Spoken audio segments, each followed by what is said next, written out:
ሌላው ፕሮዳክት ዲስከቨሪ ነው ወይንም የደንበኛን ማዕከል ያደረገ የፕሮዳክት ፍለጋ ነው። ለምሳሌ የተጠቃሚ ታሪኮች ወይንም ዩዘር ፐርሶና የምንላቸው ለምሳሌ ምርቱን በትክክል የሚጠቀሙት ሰዎች እነማን ናቸው፣ ምን ይፈልጋሉ የሚለውን ፕሮዳክት ዲስከቨሪ በጣም አስፈላጊ ነው። ችግርን መለየት፣ ደንበኛው ምርቱን ሲጠቀም የሚያጋጥሙትን እንቅፋቶች ወይንም ፔን ፖይንትስ መረዳት።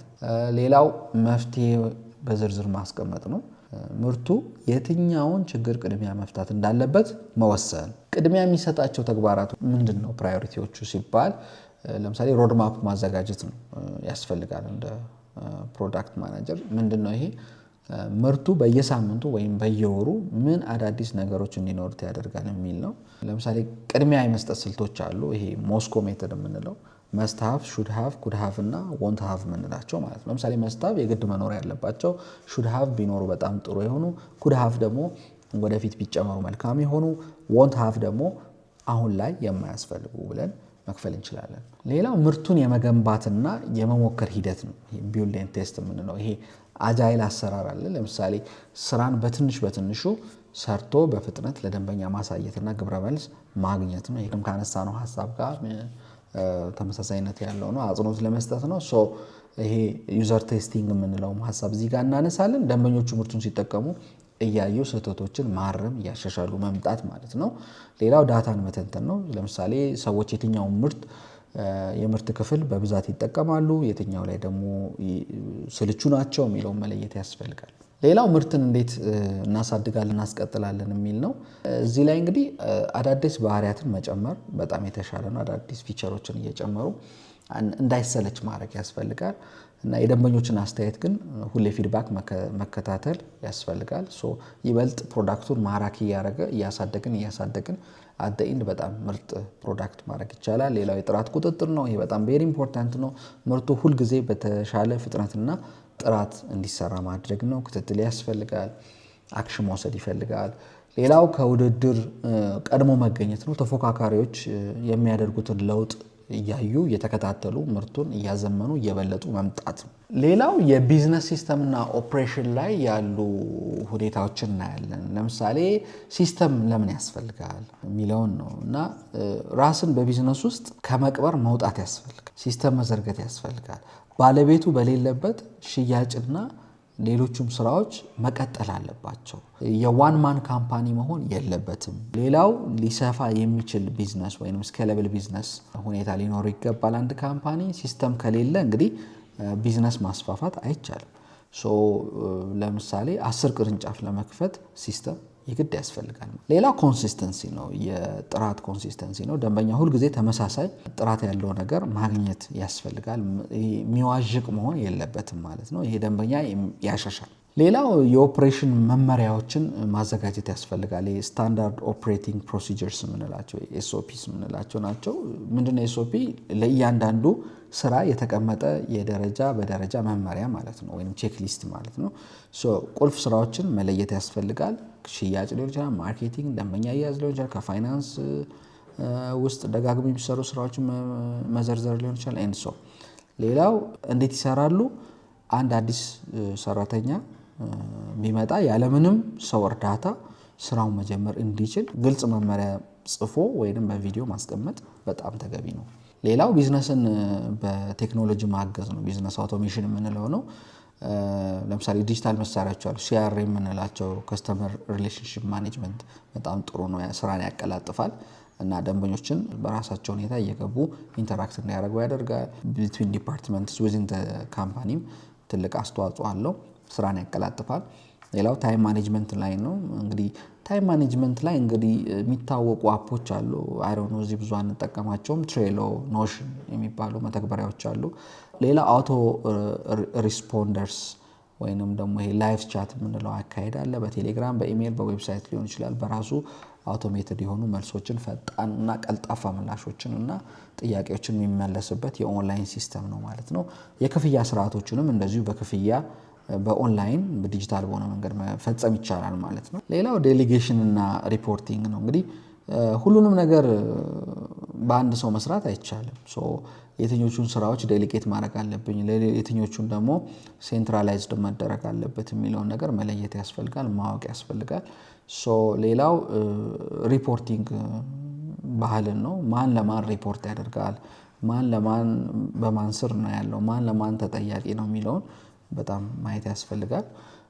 ሌላው ጥራቱን ኮንትሮል ማድረግ ነው፣ ሱፐርቫይዝ ማድረግ ነው። ሲስተሙ በትክክል እየሰራ መሆኑን መፈተሽ ያስፈልጋል ማለት ነው። ሌላው የቢዝነስ አወቃቀር ወይም ኦርጋናይዜሽናል ስትራክቸር ነው። ይሄ የስልጣን እንግዲህ ተዋረዱ ምን ይመስላል የሚለው ነው። ማን ለማን ሪፖርት ያደርጋል፣ እያንዳንዱ ሰራተኛ ስራውን ኃላፊነቱ ምንድን ነው የሚለው ነው። ሌላው ከባለቤቱ ነፃ የሆነ ቢዝነስ እንዴት ይፈጠራል የሚል ነው። ለምሳሌ ባለቤቱ ለአንድ ወር ረፍት ቢሆን ለ3 ወር ረፍት ቢሆን ቢዝነሱ ይቆማል ወይስ አይቆምም የሚለው መፈተሽ ያስፈልጋል። ሌላው እዚህ ጋር የምናነሳው የሴቶችና የወጣቶች ቢዝነስ ስኬትን በሚመለከት ነው። እንግዲህ የአስተሳሰብ ለውጥና በራስ መተማመን እንዴት ይፈጠራል፣ ይሄ ማይንድ ሴት ሽፍት የምንለው ነው። ስለዚህ ወጣት የሆኑ ስታርታፖች ወይም ሴቶችም ሊሆን ይችላሉ ወንዶች ፍርሃትን መስበር አለባቸው። ልዩ እድል ወይንም የተሻለ እድል አለኝ ብሎ ራሳቸውን ማይንዳቸው ላይ መስራት አለባቸው። የማይንድ ዝግጅት ያስፈልጋል።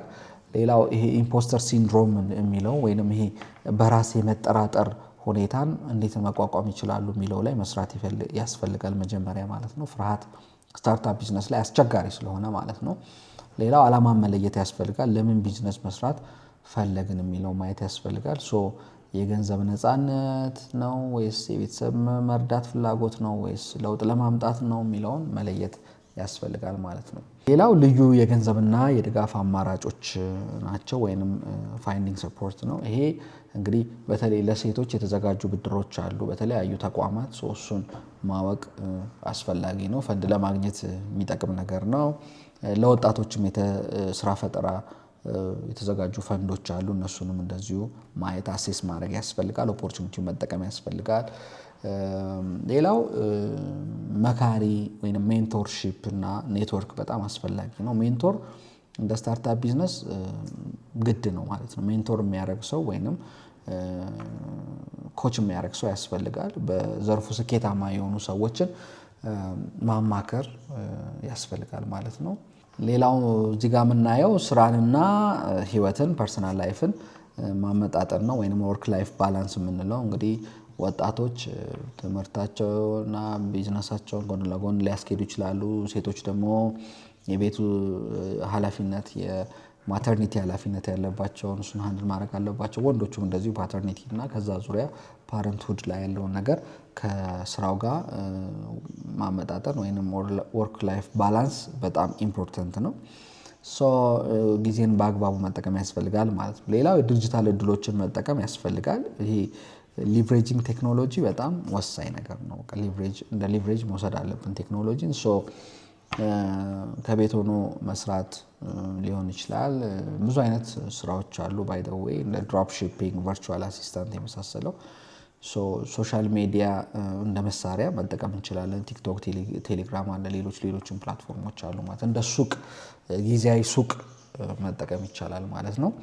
እና ፐርሰናል ብራንዳችንን የምናሳድግበት መንገዶች ናቸው ማለት ነው። እንግዲህ በስተ መጨረሻ የምናነሳቸው ሀሳቦች የስታርታፕ ህልውና ምን ይመስላል ወይንም የስታርታፕ ሰርቫይቫሊቲ ነው የምናየው። እና ብዙ ጊዜ ስታርታፕ ላይ እንግዲህ ማወቅ ያለብን ነገሮች አሉ። ብዙ ጊዜ ከ90% ውድቀት ወደ 10% ስኬት መግባት አለብን። ብዙ ጊዜ ለምንድነው 90% የሚሆኑ ስታርታፖች ይከስማሉ በመጀመሪያዎቹ 3 ዓመታቶች ይባላል። እንግዲህ ሃርድ ትሩዝ ነው ማወቅ ያለብን ነገር ነው። ግን እኛ እንደዛ እንሆናለን ሳይሆን 10% ውስጥ ለመግባት ምን ማድረግ አለብን የሚል ነው። ለምሳሌ ለምንድነው 90% የሚሆኑ ስታርታፖች ፌል የሚያደርጉት ሲባል ቁጥር 1 ምክንያቱ ምንድነው? ገበያው የማይፈልገውን ምርት ስለሚያቀርቡ ነው ወይንም ኖ ማርኬት ኒድ አት ኦል። ስለዚህ ያ አንዱ ችግር ነው። ሌላው ደግሞ የገንዘብ እጥረት ነው። ረኒንግ አውት ኦፍ ካሽ መሆን ነው። ከጀመሩም በኋላ ሊሆን ይችላል። ወጪን በአግባቡ አለመቆጣጠር ነው። በጣም ወጪ ያበዙና ገቢው ተመጣጣኝ ሳይሆን ሲቀር ይከስማል ማለት ነው። ሌላው ደካማ ቲም ስላላቸው ነው። ለዓላማቸው የማይመጥኑ ወይንም የማይገቡ ሰዎችን አጋሮችን ይዞ መጀመር ሌላው ለውድቀት የሚዳርግ ነው። ሌላው ውድድርን አለመቋቋም ነው። ገበያው ላይ ካሉ ትልልቅ ድርጅቶች ጋር ለመፎካከር አለመዘጋጀት ነው እና ብዙ ጊዜ ሌሎቹም ስለሚደቁሷቸው ጀማሪዎቹን ኢዝሊ ይከስማሉ። ሌላው የጊዜ አጠቃቀም ስህተት ነው። እንግዲህ ምርቱን በጣም ዘግይቶ ወይም በጣም ቀድሞ ለገበያ ማቅረብ ነው። ይሄ ገበያ መተላለፍ የምንለው ሲኖር በጣም ለመክሰም ይዳርጋል ማለት ነው ስታርታፖችን። ቅድሚያ አስቀድሞ ለመከላከል ወይም ፕሪቬንቲቭ ስትራቴጂዎች ምንድን ናቸው? አንደኛው ፈጣን ሽያጭ ወይም ይሄ ቫሊዴሽን ያስፈልጋል። ትልቅ ቢሮ ከመከራየትና ብዙ ሰራተኛ ከመቅጠር በፊት ሽያጭ መጀመር በጣም የተሻለ ነው። ሌላው ሊን ስታርታፕ የምንለው ነው። ዝቅተኛ ወጪ ይዞ መጀመር ነው። አላስፈላጊ የቅንጦት ወጪዎችን መቀነስ ነው። ዋናው ስራ ላይ ትኩረትን አድርጎ ወጪ መቀነስ ነው። ሌላው የደንበኛን ማዳመጥ ነው።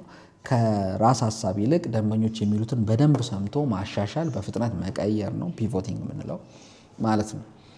ሌላው የፋይናንስ ጤንነትን መጠበቅ ነው። ለምሳሌ በርን ሬት የምንለውን በየወሩ ድርጅቱን ምን ያህል ገንዘብ ያጠፋል፣ በእጁ ያለው ገንዘብ ለስንት ወር ያቆያል፣ ይሄ ረነዌይ የምንለው ማለት ነው። እሱ ማየት ያስፈልጋል። ሌላው ከሽያጭ የሚገኝ ገቢን መልሶ ፈሰስ ማድረግ ወይም ገና ትርፍ ሳይመጣ ትርፍ እንደመጣ አድርጎ የግሉ ወጪን እዛ ውስጥ ማካተት ተገቢ አይደለም ማለት ነው። የድንገተኛ ጊዜ ፈንድ የምንለው አለ። ያልታሰቡ ችግሮች በሚመጡ ሰዓት ለምሳሌ የገበያ መዛባት ኦርንሶ ሲፈጠሩ የሚረዳ ተቀማጭ ገንዘብ ማለት ነው። ሌላው የአመራር እና የቡድን ጥንካሬ ነው።